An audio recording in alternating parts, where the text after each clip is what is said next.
Hello and welcome to the Ilene Silverman Show. I'm your host Ilene, and on this week's program, we feature Food for Kids Backpack Program of North Florida. Executive Director Margot DeCana helps us understand the ongoing problem of food insecurity in our community, how Food for Kids is addressing these needs, and how you can make a difference. Stay with us. We'll be right back.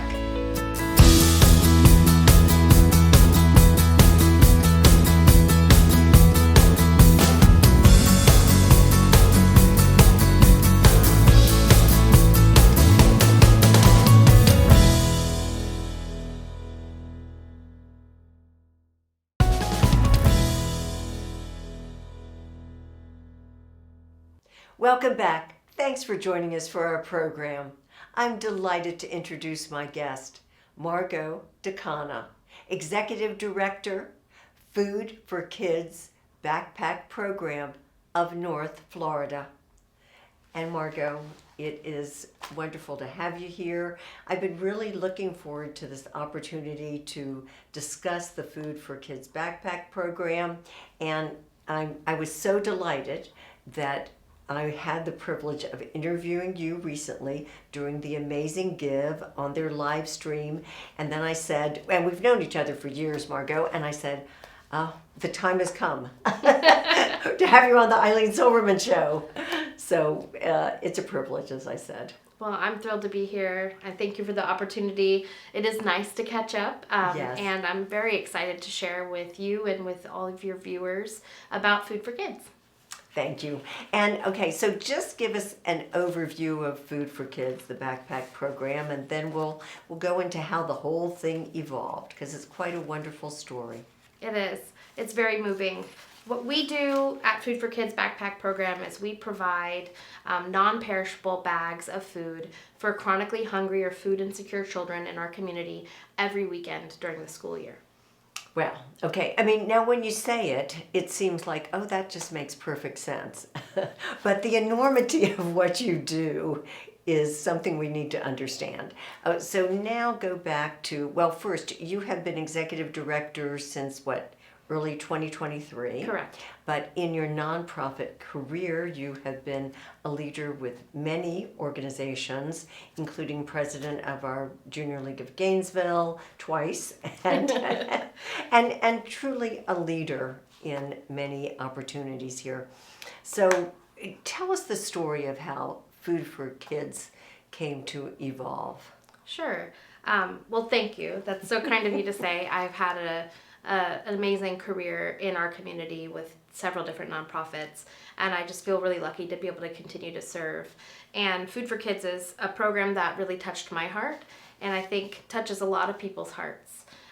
It was founded in 2010 by Jennifer Moore, and she was doing, what moms do. Yeah, she was bringing pizza and cupcakes to her daughter's class for her birthday on a Monday morning, and this is back in 2010, and she was starting to notice in the classroom, things just kind of stuck out to her, that some of the kids in the class were taking second and third slices of pizza before most had finished their first. So she thought that was odd, right. And so she asked the teacher about it, and the teacher sort of nonchalantly said, oh, this happens every Monday.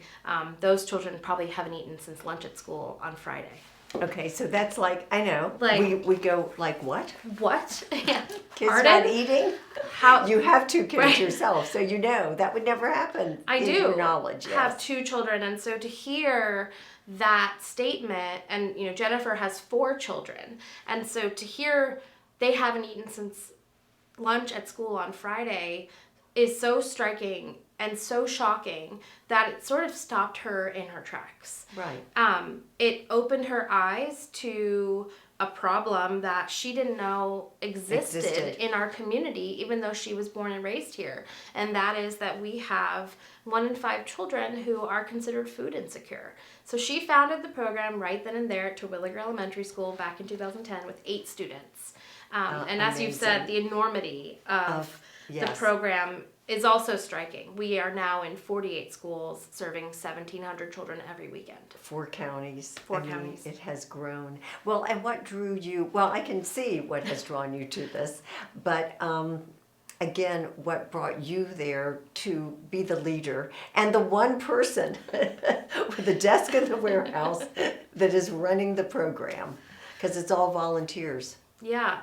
Food for Kids has been entirely volunteer led since 2010 until I started in early 2023. Wow. You can't understate Oh.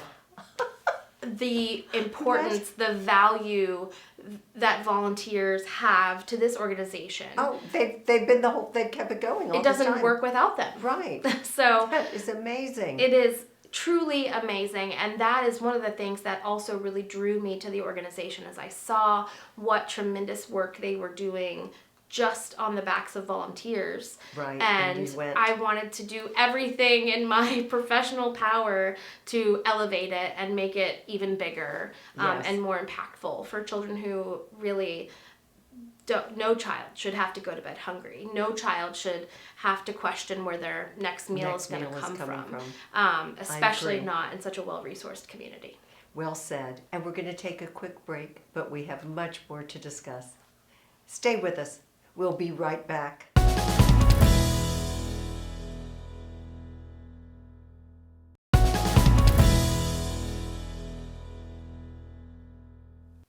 We're back talking about the Food for Kids Backpack Program with Executive Director Margot DeCana.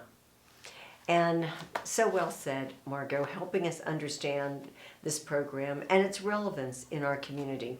So now help us understand, well, first the enormity of it. I'm still in shock of how many kids you need to serve. And there are more that you don't have the resources to get to.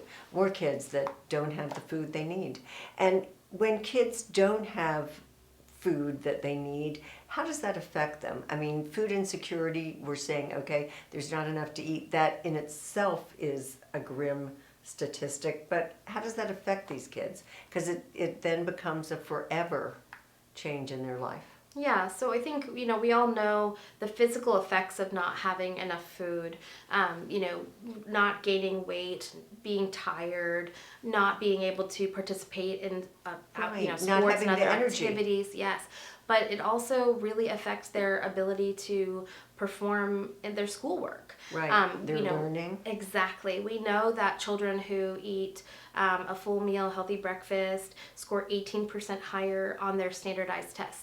So we know the importance of coming to school fed. We know that if you aren't fed, you don't sleep as well. So then you're Right. tired and lethargic in school. And we know that this can also lead to behavior issues.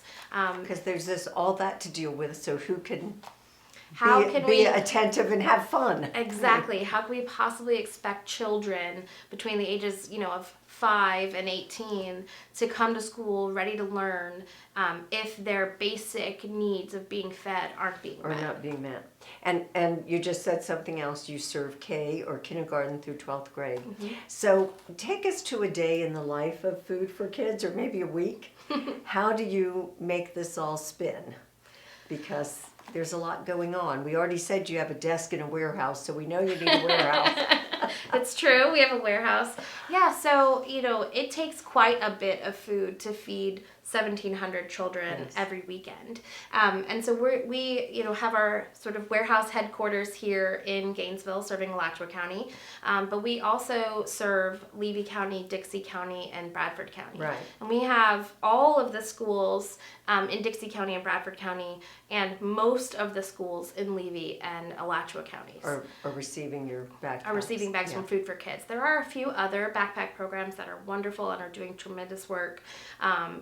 We are in 48 schools across those 4 counties. I was going to your website. Mm-hmm. I was seeing all those schools, and it's across the board. So it was it kind of startling to me, because I would say that school or this school. Yeah, There are every school. every school has kids that are not fed Every school. enough at home. Yeah. Don't have the resources. That is kind of as I said, a sobering point of view. Mm-hmm. And we rely on our liaisons, our representatives in the schools to refer children, to identify chronically hungry children, and to refer those children to our program. So we couldn't do what we do without the staff at the school who take this on as an additional responsibility on top of whatever else. All the many things they do. Exactly. And then you have drop-off points. Mm-hmm. How does that work? Yeah, so every week we have volunteers who we sort of created a drive-through outside our warehouse who drive through. We know what school they're going to. We put that number of bags into their trunk, and they drive them to the school. And then that liaison or representative is the one who distributes the bags to the children. And so part of that process and part of our process as an organization is to preserve the dignity of the families that we serve. Right, so it's done in private. It is. Very few people, I can count on one hand, the number of people who have any idea what names of children or families are involved in our program. Everything's coded. And so it's our enrollment coordinators and the liaison at the school who knows which child gets which bag and how many bags per family, for example. What a positive point of view, aside from everything else, but just to keep in mind the dignity this would provide a child to not be singled out. Sure. And there's still much more that we want to talk about. Suddenly we're already taking another break. But stay with us. We'll be right back.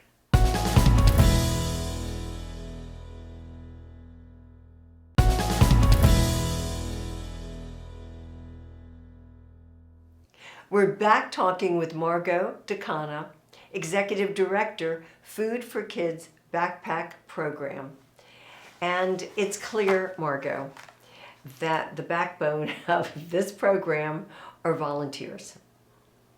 So speak about your volunteers and how they make this possible. Sure.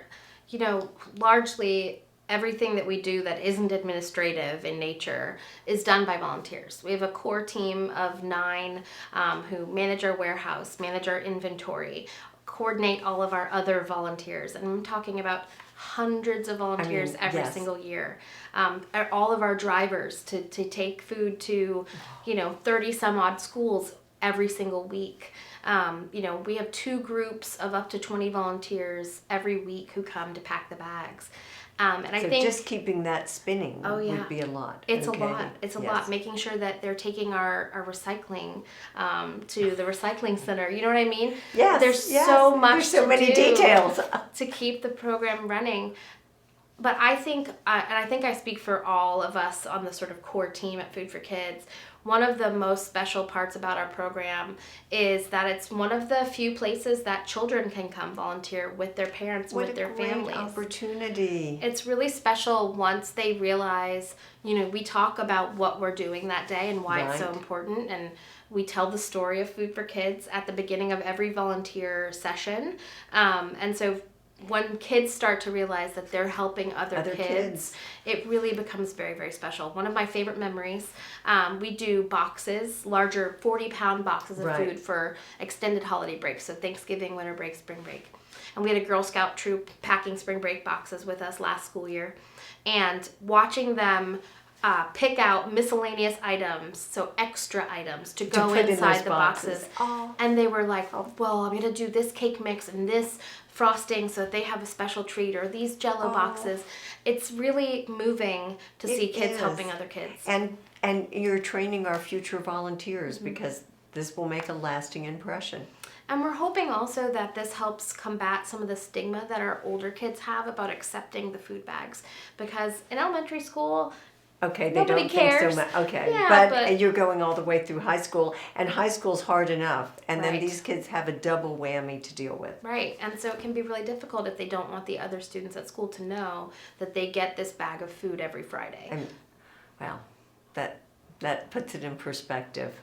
Well, and you need more volunteers, and that's clear on your website. You need organizations to sign up to bring their volunteers, and because you could do this one time per year, one time per school year.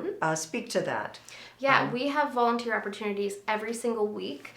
We slow down a little bit in the summer because we don't have school, so we don't pack weekly. Right. But we always have things that need to be done around the warehouse. But you can't take up, care of at other times. Exactly. And so we have needs for individuals, for families, and for larger groups, civic organizations, student organizations from any of our colleges and universities. We're sort of one size fits all when it comes. No, you're right. Yeah, if you want, you can be as involved or as uninvolved as you want to be. Come as often. Who knows, you might come one time and say, this was really worthwhile. Sign me up. I'm coming back. Yeah.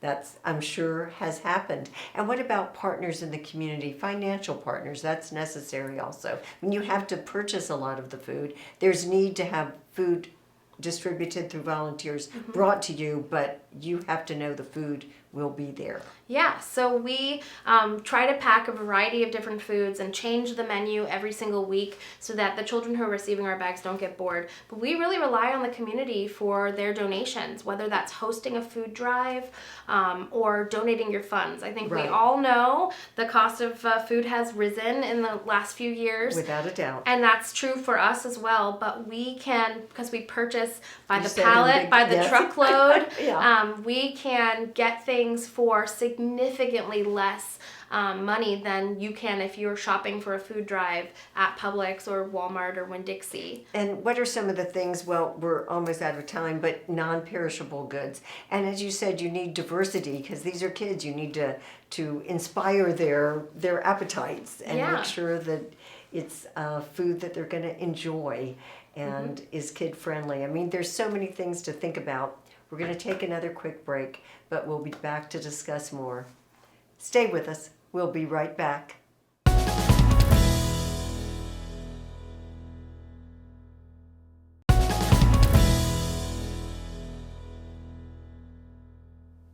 We're talking about the Food for Kids Backpack Program with Executive Director Margot DeCana.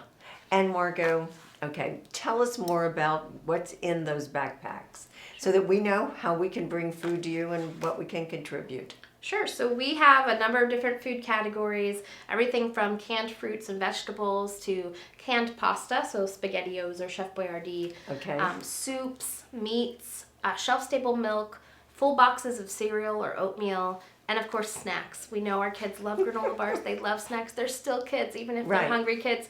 So we want to make sure that not only are they getting the nutrition they need, but they're also getting some of that fun stuff, some of the stuff that they enjoy eating. Now that makes sense. I know, that is one way that we as members of this community can help. But you do have two wonderful sponsors that provide help all the time.